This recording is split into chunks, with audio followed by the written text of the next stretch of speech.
adalah gembalaku, takkan kekurangan aku.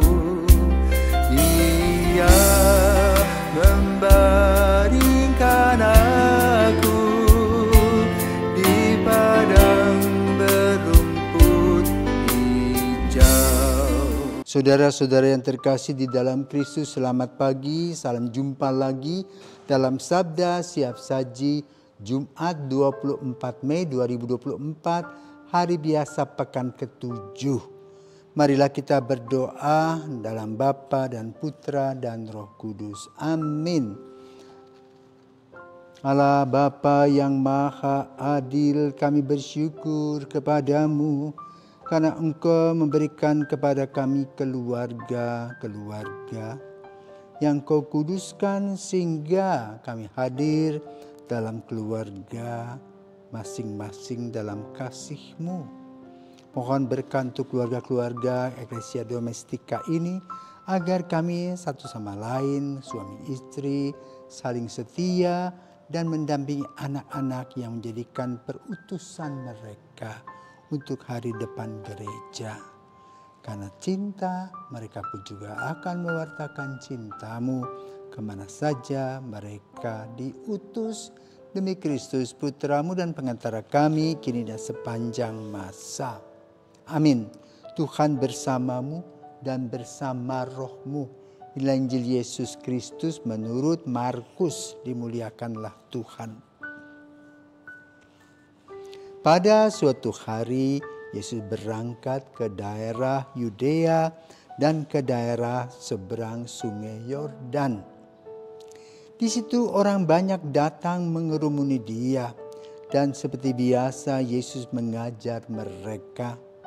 Maka datanglah orang-orang Farisi hendak mencobai Yesus.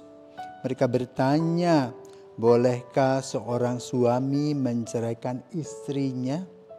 Tetapi Yesus menjawab mereka, apa perintah Musa kepadamu?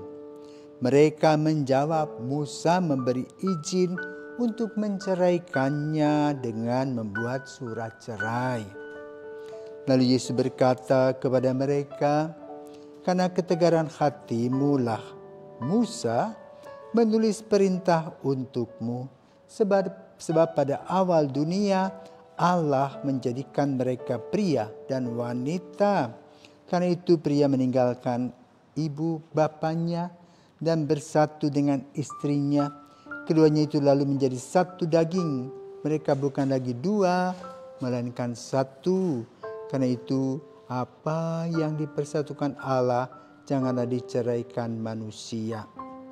Setelah mereka tiba di rumah, para murid bertanya pula tentang hal itu kepada Yesus. Lalu Yesus berkata kepada mereka, barang siapa menceraikan istrinya lalu kawin dengan wanita lain, ia hidup dalam perzinahan terhadap istrinya itu. Dan jika istri menceraikan suaminya, lalu kawin dengan pria lain, ia berbuat zina. Demikianlah sabda Tuhan. Terpujilah Kristus. Para pisawan, selamat pagi. Hari ini wejangan Yesus tentang perkawinan. Dalam perkawinan Katolik kita tahu adanya perkawinan antara seorang pria dan wanita yang diciptakan Allah yang berbeda kelamin, dipersatukan dalam apa yang disebut dengan keluarga dengan sifat-sifat perkawinan, monogami satu pasangan sampai mati, dan indisolubilitas tak terceraikan. Maka sebetulnya kita harus kagum kepada keluarga-keluarga yang dari hari ke hari berjuang mempertahankan satu kesatuan kasih yang dibina dalam keluarga. Maka gereja mengatakan keluarga adalah gereja rumah tangga, eklesia domestika. Eklesia adalah orang yang percaya kepada Kristus, maka hidup mereka senantiasa dipercayakan kepada Kristus. Karena tampaknya mustahil ya, dua orang yang 24 jam bertahun-tahun hidup. Tidak ada gesekan selalu ada. Tetapi lalu yang paling utama dan penting adalah bagaimana mereka yang dipersatukan ini membina iman dan takut akan Allah. Kuncinya di sana. Yang kedua, tahu bahwa anak-anak yang dilahirkan itu adalah perutusan Allah yang harus dipelihara, bukan hanya dengan kata-kata, tetapi lebih dengan teladan dan contoh-contoh. Keluarga diharapkan adalah keluarga bahagia. Karena itu isi dari perkawinan adalah perjanjian dua orang, yaitu pria dan wanita, untuk hidup sepanjang jalan kehidupan mereka. Dan yang memisahkan hanyalah maut. Ada keluarga-keluarga yang beruntung sampai akhir hayat. Orang tua terus saling mengasihi sehingga anak-anak merasakan kasih itu dalam satu harmoni. Ada juga beberapa keluarga yang bercerai. Anak-anak itu sakit hati, luka-luka batin. Karena luka batin, maka anak-anak itu selalu berpikir negatif, bukan positif. Maka lalu cobaan-cobaan bumi ini diikuti. Kenapa tadi luka itu? Orang yang luka mencari kesembuhan.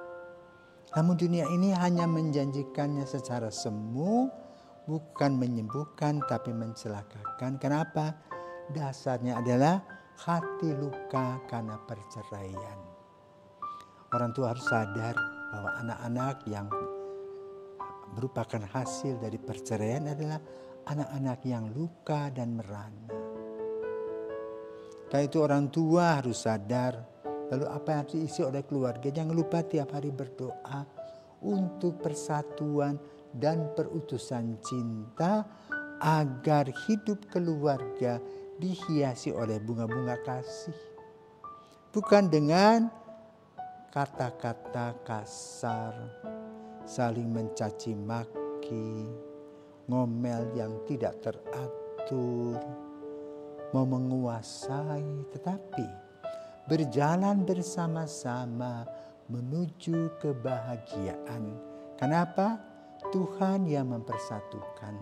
Tuhan pula yang akan memberikan kekuatan. Maka mari kita berdoa untuk keluarga-keluarga agar keluarga-keluarga ini tetap kuat walaupun banyak kesulitan.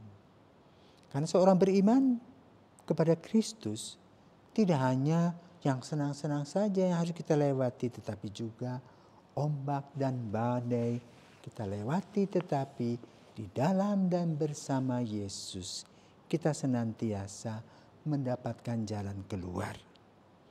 Maka mari kita doa setiap saat kepada Tuhan agar Tuhan memberikan terang Roh Kudus-Nya dan memberikan kepada kita rasa cinta, damai sejahtera dan sukacita. Selamat pagi, Tuhan memberkati keluarga-keluarga kita. Amin.